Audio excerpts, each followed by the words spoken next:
Hello there, world history people. Let's learn about the end of World War II today. Alright, so what was going on in Europe near the very end of World War II was Adolf Hitler was losing on all fronts. All those successes he had at the beginning of the war were totally becoming undone. The Soviet Union had completely reconquered all their land. The British and the Americans were getting closer and closer to Paris and taking back France. And by all accounts, Hitler was becoming more and more delusional and insane. He was only sleeping like 2 hours a night. He put all the stress of the war on himself, and he started making some pretty insane decisions. He was believing impossible things. He developed this twitching habit in his hand, and he ordered any German who didn't believe in ultimate victory to be killed. Over the course of this period, Hitler killed 84 of his own generals, including Erwin Rommel, one of the best commanders in World War II. Mussolini, he also loses at this point. He's captured and killed by his people. And Hitler saw that Mussolini was kind of mistreated by his people, and Hitler said, that will never happen to me. So, let's check out what's going on at the end of World War II here. The Soviet Union is pushing back. Now it's moving into lands originally held by Germany. That was Hitler before the war, and this is Hitler at the end of the war. And look, this is only a 6-year difference, kids. Like, it really put a whole lot of stress and strain on him. And Hitler also decided that the reason why the Germans must be losing the war was because of the Jews. And as you know from Adolf Hitler's anti-Semitism, he blamed everything on the Jewish people. So Hitler actually decided to divert a good amount of military resources to actually enact what he calls the final solution, the complete extermination of the Jewish people. So, yep, there's dead bodies there, and here's people lining up. There's dead bodies getting sent away in cattle cars, and there they are attacking people and rounding them up. Okay, so all Jews, Roma, Gypsies, mentally retarded, physically disabled, and even openly gay people living under German-controlled areas were rounded up and sent to concentration camps, where they would either be worked to death or killed in gas chambers. The largest concentration camp was Auschwitz in Poland, and that's where 2 million people would die.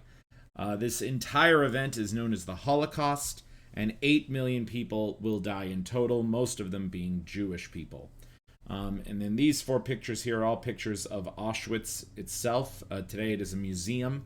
And this is the famous gate of Auschwitz. It says Arbeit macht frei. In German, that translates to work will set you free. Hardly any of those people were ever set free, so it's kind of an ironic statement. Here's the ovens where they would burn dead bodies. And then here is the actual gas chambers. If you look at the walls of the gas chambers, you'll see these claw marks. People would scrape off their fingernails trying to get out. And here's the Germans rounding up the Jewish people, sending them to those death camps.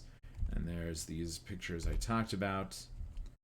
And it's some pretty disturbing stuff. Okay, so here's a quote from Hitler's last will and testament. He wrote this only a few hours before he committed suicide. He said, "I may not have won the war, but at least I rid Europe of the Jew." And it just shows you how vindictive and insane he was at the end, that he thought that this was his crowning achievement, I guess. But I've got some pictures for you here. This is a picture of all these wedding rings from Jewish people that were exterminated. This is a famous memorial in Budapest of all the shoes of people who were thrown into the river after they were shot. Here's a list of many names of people who were exterminated. And then there's this famous story called the St. Louis ship. It was this cruise liner that sailed before World War II started all the way to the United States. It was filled with largely Jewish people. And these Jewish people said, hey, things are looking kind of bad in Europe. Can we stay in the United States instead of Europe? And the United States told them to go home. So we actually refused to help people when they kind of saw the signs that the Nazis would eventually come for them. So that's kind of a bad mark on American history. Okay, so Hitler's armies were just getting beaten up on all fronts. And Hitler, he decided that he would enlist every single man, or really boy, between the age of 13 and 60 to serve in what he called the Volksgruppe, the People's Army. Anyone who didn't serve would be killed. and Hitler believed the Volksgruppe will somehow succeed and resist the Allied attackers. I mean, you really think 13-year-old boys and 60-year-old men are going to put up an effective resistance? I don't know, but Hitler was kind of losing it, as I said. And if you actually study Germany's performance in World War II, they lost 80% of their military in the last year of the war. So this is when Germany really had no chance at all of winning, and it just sort of was throwing everything it had to put up a hopeless defense. Okay, here's a picture of Grandpa learning how to use a bazooka. Here's a bunch of these guys going off to war. They just got bazookas and some machine guns. They didn't even have time to give them military uniforms. Here's a crying kid who got forced to fight for the Nazis. This is a picture of Hitler. This is probably the last picture that was ever taken of him. He's given medals to these young boys who are blowing up Soviet tanks. And here's one of those boys right there with a bazooka. Okay, and so the end of Hitler's Reich. So it doesn't work out for Adolf Hitler. In the end, of course, Berlin becomes completely surrounded by the Soviet military. Hitler still refuses to surrender, even after his city is surrounded. He tells the people of Germany this final victory is at hand. And there were some incredible things the Nazis did at the end. His scientists developed jet engines, and that technology we still use in our airplanes today. They developed long-range rockets that briefly entered into outer space. He also developed super submarines, but all these inventions just came too late. Everything was collapsing all around the Nazi Empire. Goebbels encourages people to keep fighting, but the Russian army moves into Berlin, and Hitler and Goebbels, Himmler and Göring all end up committing suicide. And even in those final days, the Soviet military was sending in so many soldiers, and some of those soldiers ended up dying. So we really got to give credit for the Soviet Union for defeating Nazi Germany. All right. So this is that famous jet engine that could have changed the war for the Nazis. It just came too late. And here's a picture of Joseph and Magdala Goebbels and their whole family. And what's really sad is all these kids they had, the Goebbels poisoned their own children because they didn't want them to live in a world without Adolf Hitler. So yeah, it's disturbing stuff. Here they are raising the red flag over the German Reichstag, signifying the end of the war. And here's the Soviets celebrating. Good job, Soviet Union. All right, so now that Hitler and Mussolini are out of the picture, we still got to deal with the Japanese. And a week before Hitler died, our president of the United States, FDR, he died from natural causes. And so when the president dies in office, the vice president takes over. And the vice president was this dude, Harry Truman, who becomes the new president of America, and he's going to take us all the way to the end of World War II. All right, so let's check it out. President Roosevelt's dead. Truman continues the policies. There's President Truman. Here's a message we sent to the Japanese saying the Nazis have surrendered, and now the storm is coming for you. So it's time to quit. And yep, 2 down, 1 to go. Let's do it. So as we were preparing to invade Japan, something pretty incredible happened. An American scientist named Robert Oppenheimer discovers atomic fusion. And Oppenheimer decides to use his discovery in a weapon. The president gives approval to use it against Japan, and atomic fission allows for the creation of small stars for half a second. That's kind of a basic way of describing what an atomic bomb is. It results in a super explosion of unbelievable proportions. And this is what's going to help us finally win the war. So this is the invention that Robert Oppenheimer discovered. A giant, or an ability to split an atom apart, create a star, creates just an incredible explosion. All right, and there's Einstein figuring it out. Okay, so what happens with an atomic bomb?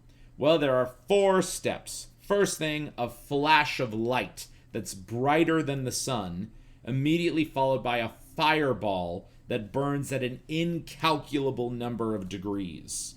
Okay, and all of these 4 effects actually happen almost simultaneously. The next thing that happens as soon as that atom is split, a shock wave of winds of 500 miles per hour emanate in all directions. Okay, and as that shock wave spreads out, that fireball kind of spreads along with the wave, and it sets everything on fire. Okay, and those were the 3 steps that Oppenheimer kind of predicted. He predicted a big flash of light, a big fireball, shockwave.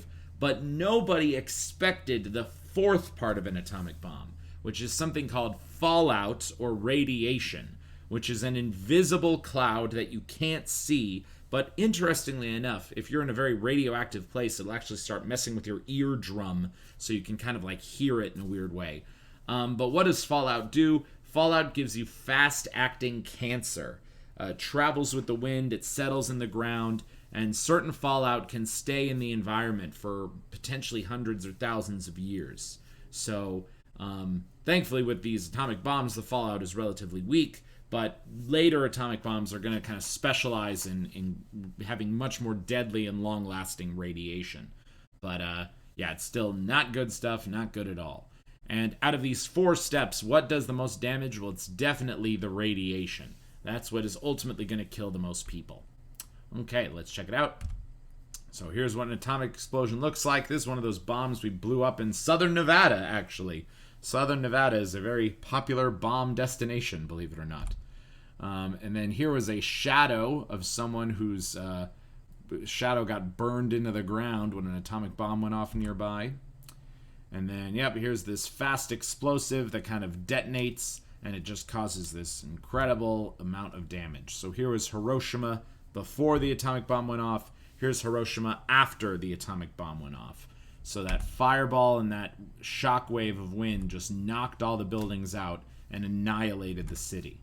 Okay, and then so what does radiation do for you? Well, there's different levels of radiation, some of which are just like a normal X-ray that doesn't really do that much damage at all, but some of it can kill you within weeks. So it really depends on your level of exposure for how it hits you. Okay, so America, we didn't want a repeat of the Battle of Berlin. We didn't want the Nazis to fight all the way to the end. We didn't want to have to invade all of Japan's cities.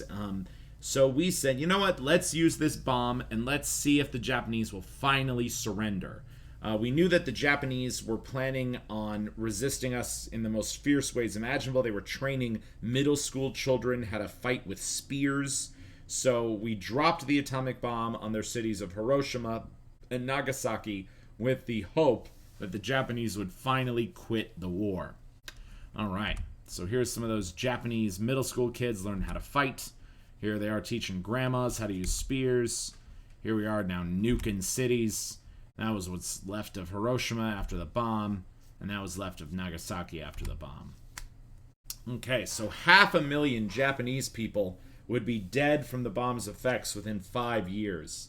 Another just amazing thing about atomic weapons is if you are close to an atomic bomb when it goes off, the light from the bomb is so bright, it'll actually burn the cataracts in your eyes. And your eyes turn orange. And sometimes you even see the little reflection of the mushroom cloud in your eye. So that's so wild to me. But here are some pictures of actual Japanese people who were affected by the atomic bomb. So you see that this kid has a lot of burns on the side of his face. You see these people are really suffering. This girl is probably close to the bomb, burned out her eyes. That's what her eyes color looks like. Here's a guy who got burned on half of his face. And here's, this is now an old man. He's survived to his old age, but he's looking at himself when he was younger. And you see that those wounds never fully healed, probably because they got infected with radiation. Okay, so here's some Japanese art about the atomic bombing. Just gives you more of a thought of how the people of Japan felt. Some pretty hardcore stuff. People's skin just dripping off them like that. People having all these radiation burns. And it must have been a terrible experience. Okay, so 2 days later, after our atomic bomb went off, the emperor made the decision to surrender. And believe it or not, even once the emperor decided to surrender, many people in the Japanese government refused to allow the emperor to surrender. So there was like this 1 day long civil war where Japanese officials were trying to kill the emperor to prevent him from giving up this pointless war. Thankfully, the emperor survived that attempt. The emperor got on the radio, and he announced the surrender of Japan to the people of the world. During that radio address, many of Japan's high-ranking officers committed suicides. That kind of has a relationship to what happened in Germany. But thankfully, the Japanese people gave up war and America was victorious. Okay, so Japan surrenders. Here are people making out in Times Square. This guy giving it up. Yeah, and there's Tojo, so that guy who we've now finally sent to justice. And here's a bunch of Japanese graves. Okay, so after the surrender, we forced the emperor to admit he isn't a god. We also declared that all of Japan's colonized countries would be free and independent, made some changes to the Japanese constitution, which permits no soldiers outside Japan, and that is still true today in the year 2021. See, I already said that. Japan's people have never really apologized for all the crimes they did. I remember when I went to Tokyo, I saw this shrine to kamikaze pilots. So there's a much different cultural attitude today. The German people are very apologetic for what they've done, but the Japanese people, they haven't really accounted for the crimes that were committed in World War II. All right, so nation joyous that the Japanese surrendered. Here's Japanese guys giving up their swords, and that's the kamikaze shrine in Tokyo. All right, and that's it for me. Peace out.